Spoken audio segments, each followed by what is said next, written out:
Doctor Shyama Prasad Mukherjee जो जनसंघ के संस्थापक थे, उनका जन्मदिन है, जयंती है। उनके चरणों में हम श्रद्धा सहित नमन करते हैं, प्रणाम करते हैं। और मुझे ये कहते हुए गर्व और प्रसन्नता है कि जिन उद्देश्यों की पूर्ति के लिए डॉक्टर मुखर्जी ने, आप भी लगा लें, सबका ही होगा।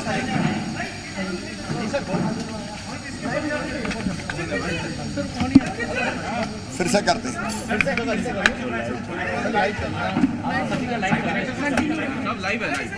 चलिए मैं शुरू कर रहा हूँ। आज डॉक्टर श्यामा प्रसाद मुखर्जी का जन्मदिन है। भारतीय जनसंघ के संस्थापक डॉक्टर श्यामा प्रसाद मुखर्जी, उनके चरणों में श्रद्धा सहित हम प्रणाम करते हैं। उन्होंने कहा था, एक देश में दो निशान, दो विधान, दो प्रधान नहीं चलेंगे। और कश्मीर को देश में संपूर्ण विलय करने के लिए उन्होंने अपना बलिदान दिया था। मुझे खुशी है कि हम जो कहते हैं वो करते हैं। भारतीय जनसंघ जनता पार्टी और अब भारतीय जनता पार्टी, डॉक्टर मुखर्जी ने जो कहा था, मुझे कहते हुए गर्व और प्रसन्नता है। भारत के प्रधानमंत्री माननीय नरेंद्र मोदी जी के नेतृत्व में वो कर दिया गया, हो गया। कश्मीर में अब दो निशान, दो विधान, दो प्रधान नहीं है। भारतीय जनता पार्टी का कहना है हमेशा, डॉक्टर मुखर्जी ने भी कहा था, राष्ट्रहित सर्वोपरि, देश के हित हमारे लिए सर्वोपरि है। तो आज पूरी दुनिया में राष्ट्रहित को सबसे ऊपर रखते हुए भारत लगातार आगे बढ़ रहा है। अब भारत दुनिया के किसी भी देश के सामने आंख झुका के नहीं, आंख मिला के बात करता है। पूरी दुनिया में भारत का मान, सम्मान और शान माननीय नरेंद्र मोदी जी के नेतृत्व में बढ़ी है। और आज मैं पूरे विश्वास के साथ कह रहा हूं, जल्दी ही मोदी जी के नेतृत्व में भारत विश्व गुरु होगा। डॉक्टर मुखर्जी ने जो बातें कही थी, पंडित दीनदयाल उपाध्याय जी ने जो बातें कही थी, एक एक करके हमारी केंद्र सरकार और राज्य सरकारें लगातार पूरा करते जा रही है। एक बड़ी बात जो उस समय जनसंघ ने तय की थी, अंत्योदय। अंत्योदय का मतलब गरीब का कल्याण। इसलिए गरीब कल्याण की जितनी योजनाएं हैं, केंद्र सरकार और राज्य सरकार पंडित दीनदयाल उपाध्याय और डॉक्टर श्यामा प्रसाद मुखर्जी के सपने को साकार करते हुए उनको लगातार लागू कर रही है। मुझे बताते हुए गर्व है कि हर गरीब को फ्री राशन दिया जा रहा है। ये अपने आप में भारत की राजनीति की एक अद्भुत घटना है। गरीब को फ्री राशन। और डॉक्टर श्यामा प्रसाद मुखर्जी और पंडित दीनदयाल उपाध्याय जी के सपने के अनुरूप हमने तय किया, मध्य प्रदेश में भी कोई गरीब मध्य प्रदेश की धरती पर जमीन के टुकड़े के बिना नहीं रहेगा। रहने की जमीन का मालिक हर गरीब बनाया जाएगा। और ये काम हमने प्रारंभ कर दिया। मुख्यमंत्री भू आवासीय अधिकार योजना बन गई। गरीबों के आवेदन आ रहे हैं। हम गांव में भी रहने की जमीन का टुकड़ा देंगे और शहर में भी हमारी रणनीति स्पष्ट है। जो जहां रह रहा है वहां हम नए कब्जे नहीं होने देंगे अवैध, लेकिन जो वर्षों से रह रहे हैं उनको जमीन का पट्टा दे के वहां मालिक हम बनाएंगे।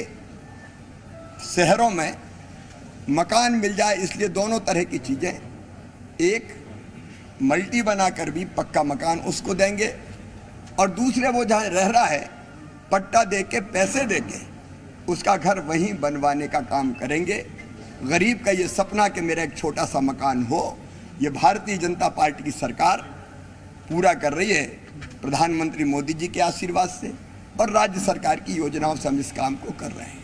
अंत्योदय का एक मतलब और है कि हर बेटा बेटी ढंग से पढ़ाई कर पाए, धन के अभाव में कोई बेटा बेटी पढ़ाई से वंचित ना रह पाए। मुझे बताते हुए प्रसन्नता है कि मध्य प्रदेश में हमने ऐसी योजना बनाई, संबल, जो कांग्रेस ने बंद कर दी थी, कमलनाथ ने बंद कर दी थी। पाप किया था कांग्रेस ने, पाप, इसके लिए जनता कभी माफ नहीं करेगी। वो संबल फिर चालू हो गई और गरीब बच्चों की जो प्रतिभाशाली मेधावी हैं उनकी लाखों बच्चों की फीस हमने भरवाना प्रारंभ कर दिया। आगे और कोई भी बच्चा गरीब का, निम्न मध्यम वर्गीय का धन के अभाव में बिना पढ़े ना रहे, इसकी चिंता हम मुख्यमंत्री मेधावी विद्यार्थी योजना के अंतर्गत कर रहे हैं। प्रतिभा कुंठित नहीं रहने दी जाएगी। अंत्योदय गरीब कल्याण मतलब सबका इलाज फ्री में हो जाए। प्रधानमंत्री जी के आशीर्वाद से आयुष्मान भारत योजना, अब 2,87,00,000 आयुष्मान कार्ड बने हैं मध्य प्रदेश में। जिनके नहीं बने उनके भी बना दिए जाएंगे।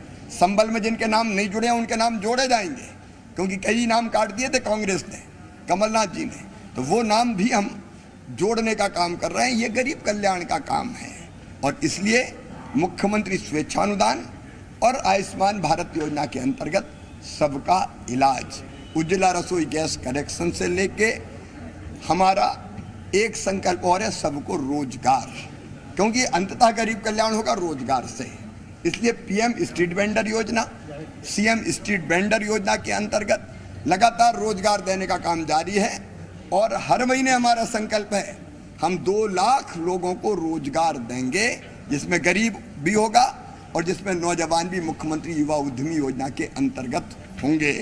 महिला सेल्फ हेल्प ग्रुप का सशक्तिकरण करके उनके माध्यम से भी रोजगार देने का अभियान हमारा लगातार जारी है।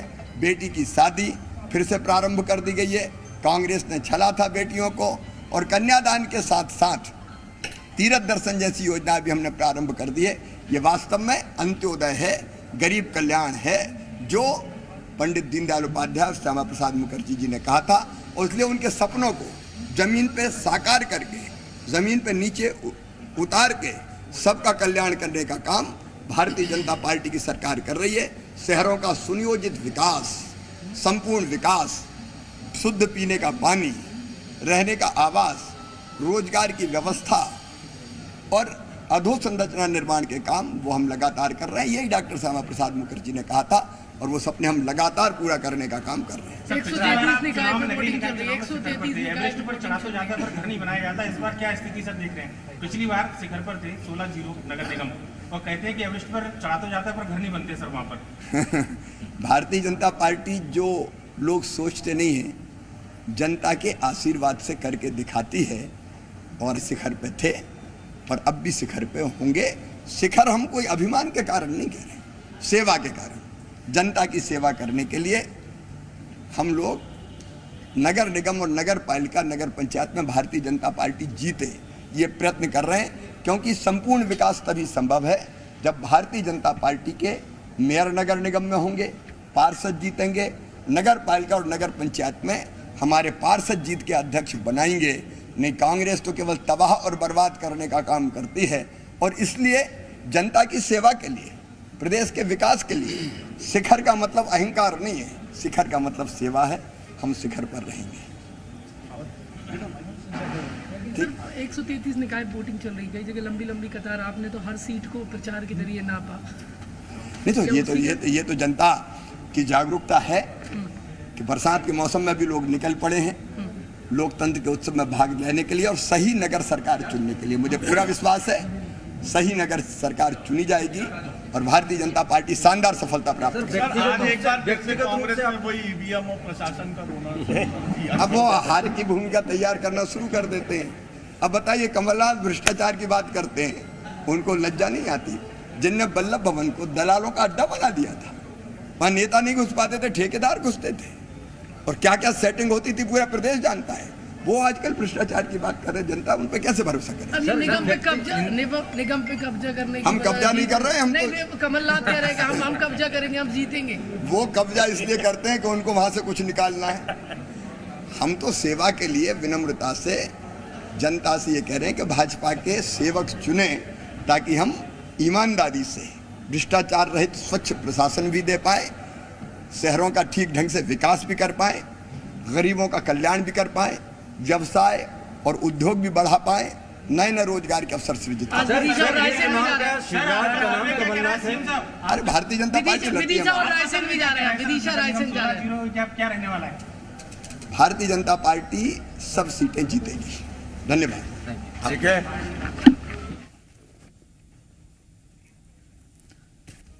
मुख्यमंत्री शिवराज सिंह चौहान को आप सुन रहे थे। जीत का दावा करते हुए वीडी शर्मा प्रदेश अध्यक्ष भी मौजूद थे साथ में।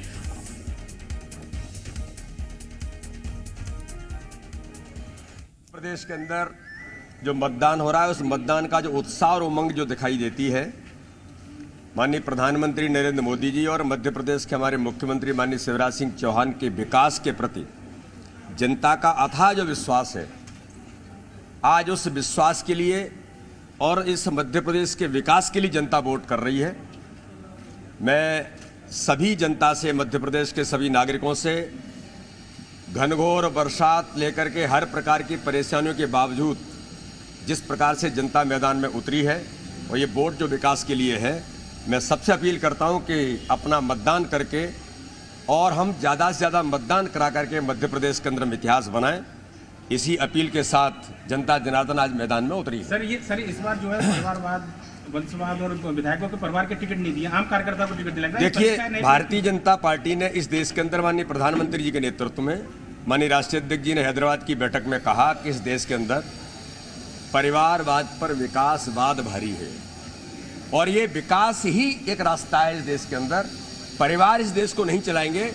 भारतीय जनता पार्टी के सामान्य से सामान्य कार्यकर्ता आज पूरे देश के अंदर नेतृत्व कर रहे हैं और ऐसे कार्यकर्ता जो जमीनी स्तर पर काम करने वाले लोग हैं, तो परिवार नहीं, विकास के मुद्दे पर देश चलेगा। इसलिए आज लगातार इस दिशा में भारतीय जनता पार्टी ने नई संस्कृति राजनीति में विकसित की है, माननीय प्रधानमंत्री माननीय जेपी नड्डा जी के नेतृत्व में। सर, पहली बार ये भी हो रहा है कि निकाय चुनाव में भी हम देख रहे हैं कि मुख्यमंत्री के चेहरे पर प्रधानमंत्री की बात हो रही है, तो क्या ये योजनाओं का नहीं, क्यों नहीं होगी? योजनाओं के आधार पर जो माननीय मुख्यमंत्री जी कह रहे हैं, हर गरीब का जीवन बदलने का काम भारतीय जनता पार्टी की सरकार ने किया। आजादी के 75 वर्षों में किसने सोचा कि गरीब को इलाज देने के लिए आयुष्मान भारत में 5 लाख रुपए तक का उस गरीब का जीवन बचाने के लिए फ्री में इलाज कराने का अधिकार भारतीय जनता पार्टी की सरकार ने दिया। आज जिस संबल योजना का उल्लेख होता है, मैं कल पन्ना जिले के अंदर मेरे यहाँ एक बस गिर गई, एक बेटी खत्म हो गई, 1 घंटा नहीं लगता है, कलेक्टर वहां के 4 लाख रुपए का चेक बना करके उस परिवार को देने के लिए पहुंच जाते हैं। ये भारतीय जनता पार्टी है। यहाँ कोई ऐसा नहीं है कि केवल हम गरीबी गरीबी गरीबी और गरीबी हटाएंगे। गरीबों का जीवन बदलने का काम भारतीय जनता पार्टी की सरकार ने हमारे माननीय प्रधानमंत्री, हमारे माननीय मुख्यमंत्री के नेतृत्व में किया है। यही भारतीय जनता पार्टी की ताकत है। इसलिए आज देश दुनिया के अंदर, मध्य प्रदेश स्वर्णिम मध्य प्रदेश बन रहा है, तो देश भी दुनिया के अंदर सिरमौर बन करके उभर रहा है। तो क्यों चर्चा नहीं होगी? हमारे नेतृत्व पर जनता का अथाह विश्वास है।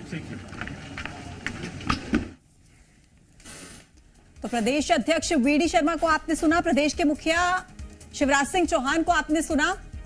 जीत का दम भरते हुए पूरा भरोसा है, विश्वास है भारतीय जनता पार्टी को कि जीत उनकी होगी, लेकिन वास्तव में जीत किनकी होगी ये तो मध्य प्रदेश की जनता ही तय करेगी।